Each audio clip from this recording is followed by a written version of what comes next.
இன்றைய ஆன்மீக அறிவியலில் சார் நான் பிரசாதம்லாம் வாங்கி சாப்பிட அவகாசம் இல்லை சார், அல்லது எனக்கு சுகர் பிபி உரப்பு ஒத்துக்காது சார் அப்படின்னு சொல்ல நம்ம கேள்விப்பட்டிருப்போம்.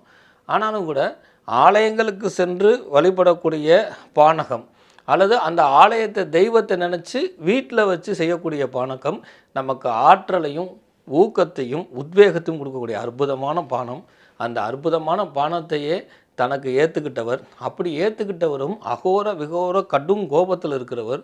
அந்த கடும் கோபத்தில் இருந்தாலும் லட்சுமியை தன் பக்கத்தில் வச்சு பாதி கோபத்தை குறைச்சாராம். அதுக்கப்புறம் அவருக்கு பானகம் என்பதை கொடுத்து அவருடைய முழு கோபத்தையும் குறைச்சாங்களாம் நரசிம்மர். இந்த நரசிம்மரை நிறையா பார்த்துருக்குறோம், நிறைய ஆலயங்கள் இருக்கும். இந்த ஆலயங்களை பற்றி நிறையா நம்ம மக்கள் டிவியில் வளைஞ்சிருக்கிறேன். இந்த பானகத்துக்கும் இன்றைய காலகட்டத்துக்கும் வருவோம்.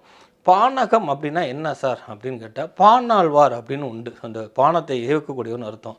அப்போ அந்த பானை இசைக்கிறப்ப இனிமையாக இருக்குமா, அந்த மாதிரி இந்த பானகம் சாப்பிட்றப்ப அதில் மருந்து பொருட்கள் இருந்தாலும் இனிமையை கொடுக்குமா. எதுக்கு?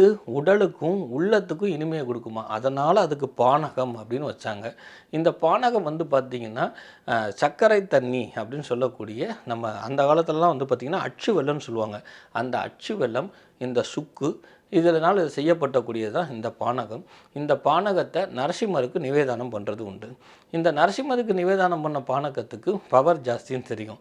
இந்த மாதிரி ஒரு சூழ்நிலையில் சிலருடைய வழிகாட்டுறதுனால நரசிம்மர் படம், ஆஞ்சநேயர் படம், அகோரமான காளியெல்லாம் வீட்டில் வைக்கக்கூடாதுன்னு சொல்லி நம்ம நரசிம்மர் ஆலயத்தில் மட்டும்தான் வணங்குறோம். அப்போ இந்த பானகத்துக்கு என்ன செய்கிறது அப்படின்னா, பிரதோஷம் அப்படிங்கிறத நம்ம என்ன நினச்சிட்டு இருக்கிறோம், சிவபெருமானுக்கு உகந்தது, நந்திக்கு உகந்தது தான் நினச்சிக்கிட்டு இருக்கிறோம்.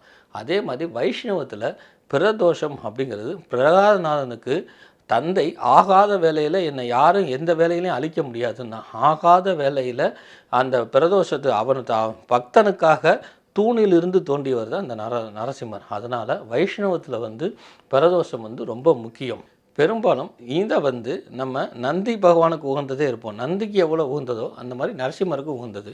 அதனால தான் சொல்லுவாங்க, தூணிலும் இருப்பார் துரும்பிலும் இருப்பார்னு சொல்லுவாங்க. அந்த தூணை பிழைத்து கொண்டு அகோரமாக இருந்தக்கூடிய அந்த நரசிம்மர் எப்படி நம்ம வயிற்றை கிழித்து குடலை எடுத்தாரோ அந்த மாதிரி இப்போது அவருடைய கோபத்தை கணிப்பதற்கு இந்த பானக்கம் இருக்குது. அப்போ என்ன தேசம்னா, பிரதோஷ காலத்தில் வீட்டில் பானக்கம் செய்து டைமண்ட் கல்கண்டும், குறிப்பாக கிராம்பு, லவங்கன்னு சொல்லக்கூடிய கிராம்பும், இந்த இதில் நரசிம்மரை நினச்சி, நரசிம்மர் படம் இல்லாட்டினாலும் நிவேதானம் பண்ணி அன்ற மாலை பொழுதில் சாப்பிடும் பொழுது நம்ம உடம்புக்கு ஊக்கமும் உற்சாகத்தையும் நோய் எதிர்ப்பு தன்மையும் கொடுக்கும். எவ்வாறாக இப்போ லவங்கம் எதுக்கெல்லாம் பயன்படுதுன்னு நிறையா செயலிலெல்லாம் பயன்படுத்தியிருப்பீங்க.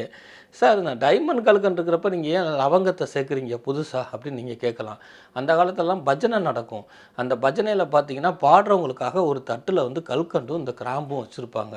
அதே போல் கல்யாண வீட்டில் பூந்தி போடுவாங்க. நிறையா பூந்தி இருக்கும், அதில் 1-2 இந்த லவங்கம் இருக்கும். ஏன் அப்படின்னா, ஒரு காலம் அந்த எண்ணெய், இனிப்பு அல்லது கண்ணுக்கு தெரியாத அந்த கிருமிகள் இருந்து அந்த பூந்தியில் ஒட்டி இருந்து நம்ம சாப்பிட்டா இந்த கிராம்பு அந்த நோயினுடைய அந்த கிருமிகளை அழிச்சிருமா. அதனால தான் 1-2 கிராம்பு போடுறது. அந்த மாதிரி இந்த நரசிம்மருக்கு படைக்கப்படக்கூடிய பானக்கம், டைமண்ட் கல்கண்டு, அந்த டைமண்ட் கல்கண்டில் 1-2 கிராம்பை நீங்கள் உபயோகப்படுத்தும் பொழுது நரசிம்மருக்கு படைச்சிட்டு மாலை பொழுது, இது கூட பிரதோஷங்கிறது 4:30 மணிக்கு தான் சந்திரன் உதிக்கிறார். நமக்கு 6 மணிக்கு தான் தெரியும் பிரதோஷம்னு. இந்த சந்திரகால வேலையில் சந்திரன் உதிக்கும் பொழுது தான் மனக்குழப்பம் ஏற்படுது. சந்திரன் உழிக்கும் பொழுது தான் குளிர்ச்சியாக இருக்குது. சந்திரன் உழுக்கும் பொழுது தான் பகல் போய் இரவு ஒழுகும் பொழுது கொசு வந்துடுது, மூட்டைப்பூச்சி வந்துடுது. இந்த பூச்சிகளே வரும் பொழுது நோய் கிருமிகளும் வந்துடுது. அதனால தான் சந்திரகால வேலைன்னு சொல்லி வச்சான். இந்த சந்திரகால வேலையில் நிவேதானம் பண்ணி படைக்கும் பொழுது தெய்வ அருளால் இந்த கிருமிகள், இந்த துர்தேவதைகள்லாம் விலகி நம்ம அந்த தெய்வத்துக்கு படைக்கப்பட்ட பிரசாதத்தினால் நம்ம சாப்பிடக்கூடியது அந்த பானக்கமும் அந்த டைமண்ட் கல்கண்டும் அந்த கிராம்பும் நமக்கு உடலில் நோய் எதிர்ப்பு சக்தியை குடிக்கிறது. நோய் வந்த பிறகு பார்க்குறது, நோயற்ற வாழ்வே குறைவற்ற செல்வம்னு சொன்னால் இதெல்லாம் இருந்தாலும் நோயை எதிர்க்கக்கூடிய ஆற்றல் நம்ம எல்லாத்துக்கும் வேணுங்கிறதுக்காக தான் இந்த இதில் பானக்கம் அப்படின்னு எடுத்தது. இந்த பானக்கத்துக்கு அவ்வளோ ஆற்றல் உள்ளது.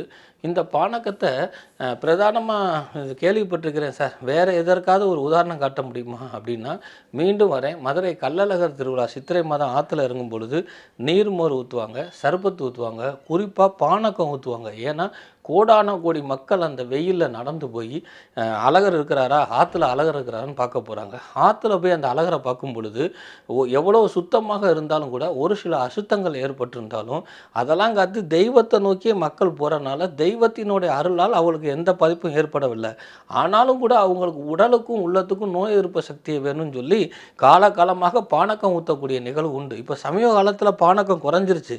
ஆனால் உங்களுடைய முன்னோர்களையும் மதுரை மக்களையும் கேட்டு பாருங்கள், அது அழகருக்கு பானகம் ஊற்றக்கூடிய நிகழ்ச்சி தெரியும். அந்த பானகத்தில் கொஞ்சோண்டு எலும்பு சம்பளத்தையும் அதில் கலந்துக்குவாங்க. ஏன்? இந்த எலும்பு சம்பளம் வந்து எல்லா வகத்திலையும் ஆற்றலை கொடுக்குறது.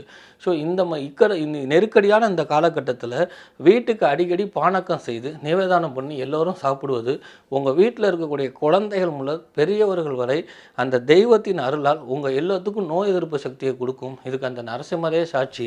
அறிவியல் சார்ந்த விஷயத்தில் வெள்ளம் அப்படின்னு சொல்லக்கூடிய அந்த அச்சு வெள்ளம் பனையிலிருந்து செய்யக்கூடியது. இந்த பனையிலிருந்து வரக்கூடிய நொங்கு, பனைப்பட்டை இதெல்லாம் வேதிப்பொருளாக பயன்படுது. அதே போல் எலும்புச்சம்பளம் அதனுடைய அந்த சிட்ரிக் ஆசிட்டின்னு சொல்லக்கூடிய அந்த ஆற்றலை அந்த இனிப்போடு சேர்க்கும் பொழுது எந்த வகை பிளட் குரூப்பாக இருந்தாலும் ஏற்றுக்கக்கூடிய அமைப்பை கொடுக்குது. அதனால தான் எலும்புச்சம்பளத்தை ஒரு துளி கலந்தாலே போதும்னு சொல்லக்கூடியது.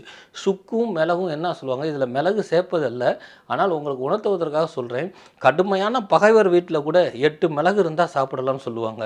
கொடூரமான பகைவர் இருந்த வீட்டில் கூட சுக்கு இருந்தால் சாப்பிடலாங்கிற அந்த பொதுமொழியும் நீங்கள் தெரிந்து கொண்டு இந்த பானகத்தை சேர்த்து உங்களுக்கு நோய் எதிர்ப்பு சக்தியை கூட்டிக் கொள்ளுமாறு உங்கள் அத்தனை பேரும் பிரார்த்தனை பண்ணி உங்களிடமிருந்து விடைபெறுவது திருவண்ணாமலை வாசி திருப்பூணம் கோரக்நாத் ஆனந்தாழ்வார். வணக்கம்.